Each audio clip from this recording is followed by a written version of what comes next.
morning! Uuwi ako ngayon sa bahay. Maglilinis kami. So, yun lang.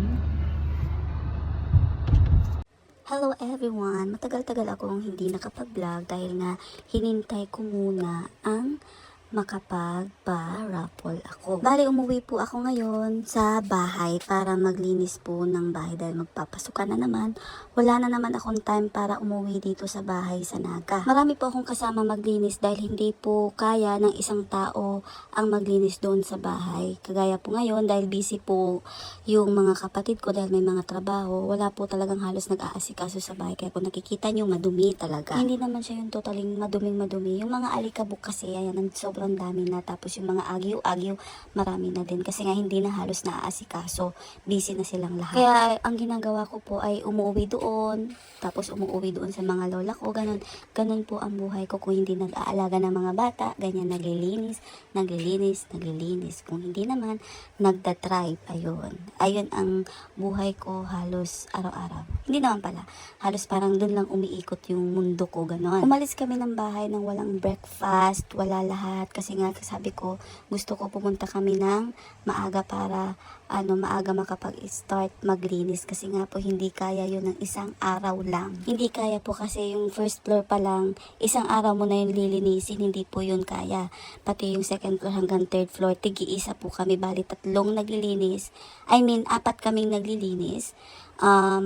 Isa sa third floor, sa pangalawa ako, tapos yung isa sa baba, tapos yung isa si kuya, sa labas naman siya, doon naman siya, inaayos niya yung yung mga matataas na damo kasi nga po hindi na naaayos, hindi na siya nabubunutan ng damo. Ganon. Kaya halos parang jungle na siya. Hindi po ako pwede mag-stay doon sa Naga ng matagal dahil nga po walang kasama yung lolo at lola ko. Hindi na po sila pwede na matagal ako bago umuwi. Ganon. Kasi pag nandun ako, tawag dito, tawag doon. Hindi lang din naman ako mapapanatag kung nandun lang ako sa Naga. Kaya mas okay na lang din sa akin ang sa Goa lang para madali lang makauwi kung may emergency. Kasi syempre, pag nasa Naga malayo. Pagkatapos ni kuya doon sa labas, ayan, pinasira na namin tong higaan kasi nga hindi maganda yung pagkakagawa. Pinuto lang po pala, hindi sinira kasi nandito siya sa bahay ngayon. Bale, hinati siya kasi malaki yung yung ginawang kama na yun. Hinati siya, bale, pwede pa siyang gamitin kung sakali na maayos. Natapos ko na yung mga lilinisin, yung mga aayusin na mga gamit. Kaya, bale, lumabas po na po kami para ilabas yung mga bata para magkakasama-sama. Kasi nga po, minsan lang po kami lumalabas, tsaka minsan lang kami magsasama-sama. Mas maganda po kasi yung nakakalabas-labas. Hindi lang yung mga bata, pati na din yung mga nanay. Siyempre, hindi lang yung mga nanay, pati na din yung kumakayod sa araw-araw. Kasi nga po, nagkakaroon kayo ng quality time. Ang mangyayari nun, parang yung mga problema nyo, makakalimutan nyo kasi nga masaya, ganun, masaya yung banding. Tapos pag-uusapan nyo kung yung magandang gawin, ganun. Parang yung mga problema nyo, makakalimutan nyo lang ng ilang minuto lang. Kasi nga ay hindi pala minuto, oras. Kasi nga, lumabas kayo. So, ang mangyayari nun, magiging masaya kayo. Kumbaga yung mga problema nyo, igilid nyo muna. Parang ganun. Ganun talaga yung kinaganda pag may quality time kayo. Yung lalabas-labas din, hindi yung puro sa bahay na lang. At pagkatapos namin, pagdating namin doon sa bahay, tapos na din sila. So, umuwi na din po kami dahil nga gabi na. Ang mahirap lang, sabi ko nga, kaya kami maaga para hindi kami gabihin. Kasi nga po, yung paningin ko pag gabi, parang nawawala siya sa focus. Alam mo yun? Kasi nga, ang hirap ng maaninag.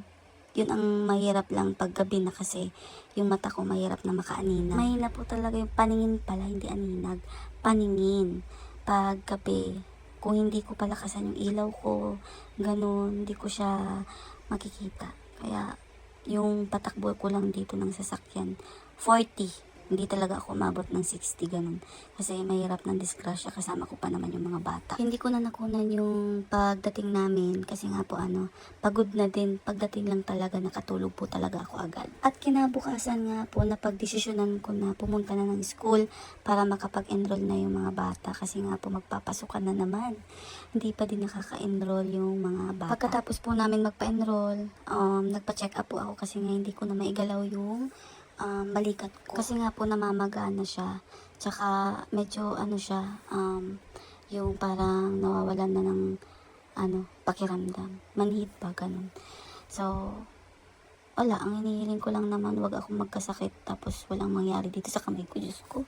Walang ibang magdadrive, walang ibang magmamaneho kung sakaling magkaroon ng emergency. Tsaka, ito nga, hindi naman pala emergency. Pinag-drive ko lang naman yung sarili ko para makapag-check up. Kaya kahit masakit, tiniis ko talaga kasi meron pa naman akong left hand. Nakakapag-drive pa naman. Yung hindi naman kasi talaga yung totally na hindi nakakagalaw. Kaya pa naman tiisin. Tsaka kaya ko din naman naisipan magpa-check up kasi baka kung may scoliosis, tama ba? Kasi nga nakakatakot kaya magkaroon ng karamdaman kasi nga wala mag-aasikaso sa'yo. Hindi naman sila mama marunong mag-drive. Diba? Kaya mas maganda na din yung naagapan bago pa yung lumala. Tapos yun, nakapagpa-check na din ako. So okay naman, hindi naman siya yung malala. At pagkatapos namin kumain, magpa-check up tapos kumain, pumunta kami ng fish fund para i-check yung mga bagong bangus na nilagay na naman po sa fish pond. Ayan, kung nakikita nyo, may mga bagong lagay na naman dyan na bangus. Ang nandyan po sa fish pond, yung king crab, tapos may shrimp dyan. Yung shrimp naman po kasi talagang pumapasok na yan dyan kahit hindi mo lagyan eh. Tapos yung bangus. Hindi na din po kami nagtagal dyan kasi nga chinek lang namin yung fish pond. Pagkatapos po dyan, ayan, nakabiyahe na din po kami pauwi. Kaso ginabi na kami kasi nga nakipagkwentuhan pa ako. Kaya medyo ginabi na. Pagkadating, uminom na ako ng gamot kasi nga po busog na din naman ako. Kaya pwede na ako uminom ng gamot. Tsaka hindi ako talaga sanay uminom ng ganitong mga gamot kasi nga nasanay ako ng mga herbal lang. Kaso kailangan kong uminom kasi nga iba na tong nararamdaman ko. Kailangan niya na ng gamot. Pipitawan ko na kasi yung mga nahawakan ko tapos wala na siyang lakas. Kasi nga, parang namamanhid na siya. Hindi po ako maarte sa gamot. Talagang hindi lang ako sanay na uminom ng mga gamot kasi nga nasanay ako sa mga herbal lang. Kasi hanggat maaari, ayaw ko po talagang uminom ng gamot kung kaya naman ng herbal. Kaso, hindi ito kaya ng herbal. Kaya, kailangan ko talagang uminom ng gamot nang galing sa doktor. Bago po pala kami dumating, tinawagan na ni Mama si Manay Iching para makapagpahilot po sila. Sa tingin ko po kasi yung pamamaga ng tuhod ni Mama, yung nadapa siya nung time na hindi ko naman kasi siya nakita. Sinabi niya lang sa akin, nadapa na siya tapos may sugat na. Tapos ngayon, yung dalawang tuhod niya namamagana. Kaya sabi ko magpahilot siya para kung sakaling ipa-check up na rin din kasi mahirap naman kasi pag matanda na yung nadudulas tsaka nadadapa. Alam niyo naman yun, di ba? Pag matanda na, marupok na yung mga buto-buto. Tapos habang kumakain po ako dyan, pinya lang talaga yung kinakain ko kasi nga para kinabukasan makapag-poop ako. Medyo naninirmon ako dyan kasi nga ayaw po kumain ni Papa dyan. So, nagluluto na dyan ng ulam si Sophie. Kaso ayaw niya po talaga nung niluluto na yun kasi nga gusto niya kanin lang, walang ulam. So, nai-stress na naman ang lola niyo. Hinayaan ko na lang po siya kung anong gusto niya kasi pag pinahaba ko pa, haba lang yung conversation namin hanggang sa ayaw niya na magpatalo. Ganun na talaga si Papa. Ang gusto ko lang naman po yung may laman yung tiyan niya bago siya uminom ng gamot. Kasi yun po yung pinaka-importante, yung may laman yung tiyan bago uminom ng gamot. Kaya pinagsasabihan ko siya. Pinagsasabihan ko po dyan yung pinsan ko kasi nga ayaw na ayaw ni Papa yung magluluto lang kung gusto niya. I mean, yung tawag nito, yung paglulutuan siya na siya lang gusto niya, pati kami kakain. Busog na nga po kami. Hindi na nga po kami kakain. Yung mga bata kumain na. Kaya yun, ayaw niya ng ulam. Kaya ang ginawa ko po, hinayaan ko na lang siya. Kasi nga po para hindi na humaba. Hindi din kasi ito nagpapatalo si Papa, kaya hinayaan ko na kung anong gusto niya. Sa kagaya ko na apo, saludo ako sa mga nag-aalaga ng lola at lola kasi hindi po biro ang mag-alaga ng mga matatanda. Sa totoo lang, dapat mahaba yung pasensya mo. Wag na wag mo silang sasagutin.